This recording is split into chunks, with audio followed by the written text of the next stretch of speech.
Hey guys, sorry, had a bit of a technical issue there. What happens if we have a fraction that doesn't evenly go into 100? So all of these denominators, 2, 5, 500, these have all gone into 100 easily. But 30 doesn't go into 100 without a remainder. So what do we do in that case? Well, this is a trick that we're going to be using a lot over the next couple of weeks. It's all over the packet that I've given you. You have four numbers in this setup: numerator, denominator, numerator, currently blank, denominator, and an equal sign between them. What we're going to do is we're going to multiply the numbers that are diagonal from each other. So in this case, 2 and 100 are diagonal from each other. And then we're going to take the result of that multiplication and we're going to divide it by the number we haven't used yet, which in this case will be 30. So let's start with the diagonal. 2 times 100. Well, that's 200. And now we've got to divide that result, that product, by the number we haven't used yet, which in this case is 30. So let's set up our division house. Okay. So we're going to end up not with a whole number here. We're going to end up with a remainder or a decimal. How many times can 30 go into 200? Well, how many times can 3 go into 20?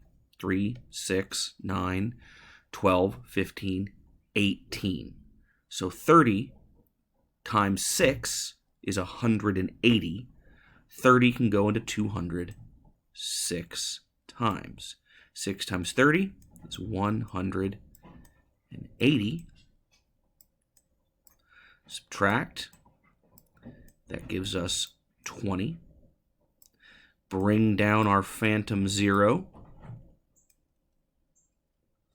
Well, that gives us another 200. How many times can... So we've run out of room up here on the top, and we've had to bring down a phantom 0. So if you think back to our decimal unit, that means that we need to add a decimal into our answer.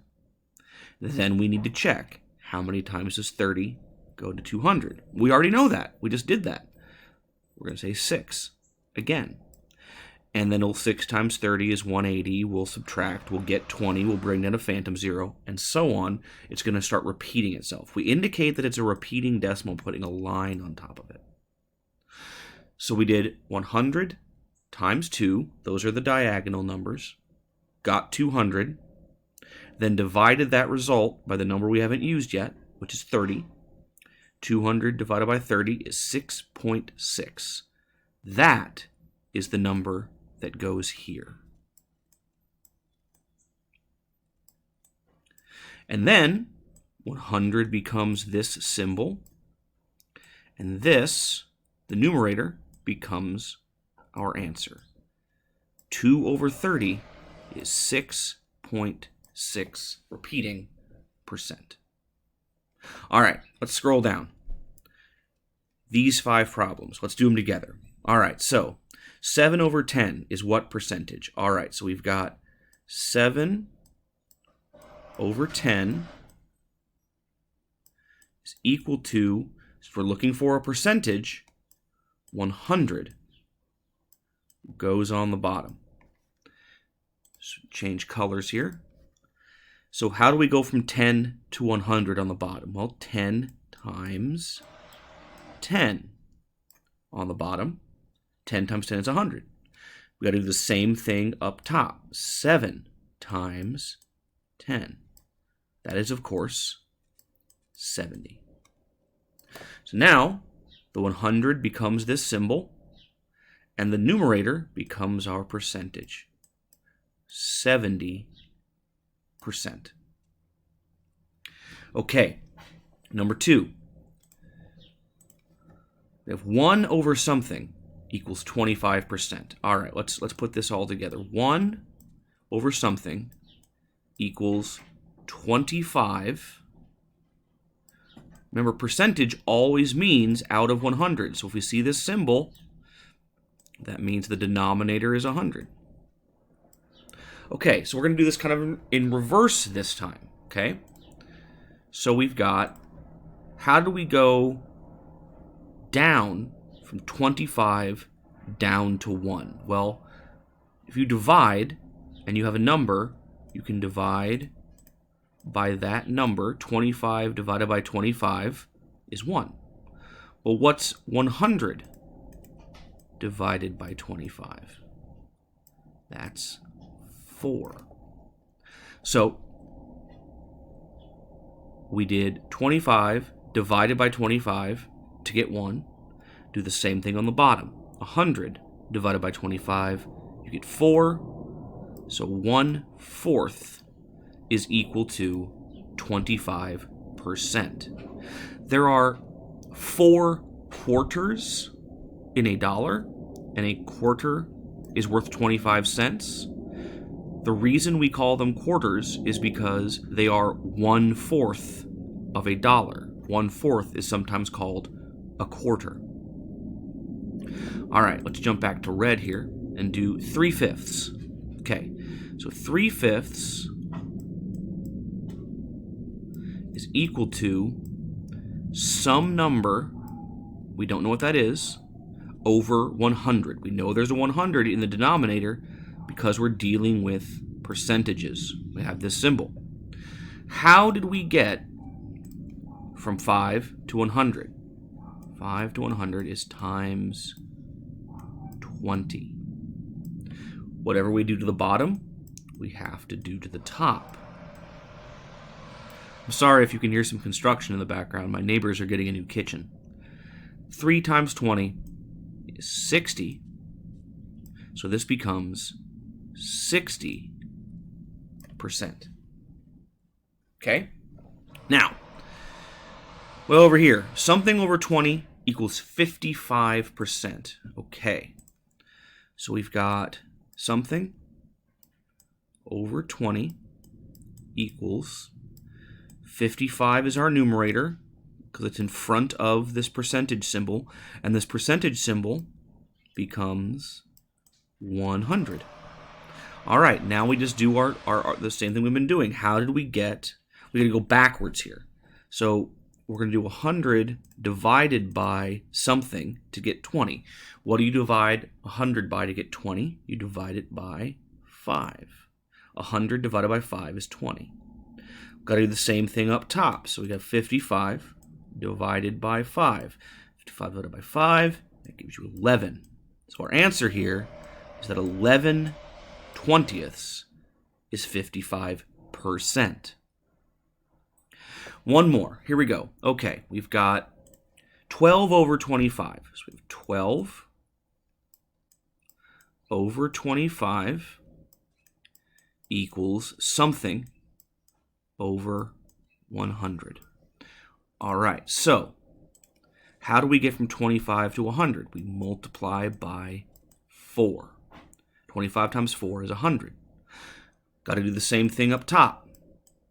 12 times 4 is 48. So that means that 12/25 is the same as 48/100. 48%. All right, I'm going to do one more that's not in the in-class practice section here. I'm going to do a strange one that doesn't evenly go into 100. That's going to give us a decimal answer like we saw up here in this example. What about, how about 5/6? What percentage does that give us? So we're going to use our technique where we multiply the diagonal. Oop, hold on, let me get that orange. There we go. We have two numbers that are diagonal from each other. Right now it's 5 and 100. Well, what's 5 times 100? That's going to be 500. And then we take that result, that product, 5 times 100, the thing, we multiplied our diagonals, and we divide by the number we haven't used yet, which is 6. So we're going to divide 500 by 6. Okay. How many times can 6 go into 5? Well, skip that. How many times can 6 go into 50? Okay, so 6 goes into 50. 6, 12, 18, 24, 30, 36, 42, 48. So it goes in there 8 times. 8. 8 times 6 is 48. That gives us a 2. Bring down this 0. We have 20. Now, how many times can 6 go into 20? We talked about that something like that up here. Never mind. Ignore that. I didn't just say that. Pretend I said nothing. How many times can 6 go into 20? Well, 6, 12, 18. 3 times. Okay, so we have 3. 3 times 6 is 18. We have a 2. We have a 2. And now, we've run out of numbers inside our division house. So there's 2 things we got to do. Add our decimal point, and bring down our spooky ghost 0. You see, same thing we just did right here. 20, 20. 6 goes into 20 3 times. We already know that. I'm going to ask you to stop after 1 decimal place. That's fine. So we have 83.3. So our answer is that 5/6 is equal to 83.3%. Multiply your diagonal, divide by the number you haven't used yet. You'll fill in this blank spot. Okay, now your first assignment is this chart. I want you to take each of these blanks and fill them in to the best of your ability. What percentage is 1/20th equal to? What percentage is 1/10th equal to? If you know that you have 15%, what fraction is that? If you know that you have 20%, what fraction is that? And so on. Try to fill in as many of these empty boxes as you can. As always, throughout this strange time, all I'm asking you to do is your best. And please, by all means, use the online resources that I listed on the front of your packet. Khan Academy is my favorite. It got me through college advanced math. Do your best. I hope that you all are well and safe, and I will see you soon. Bye.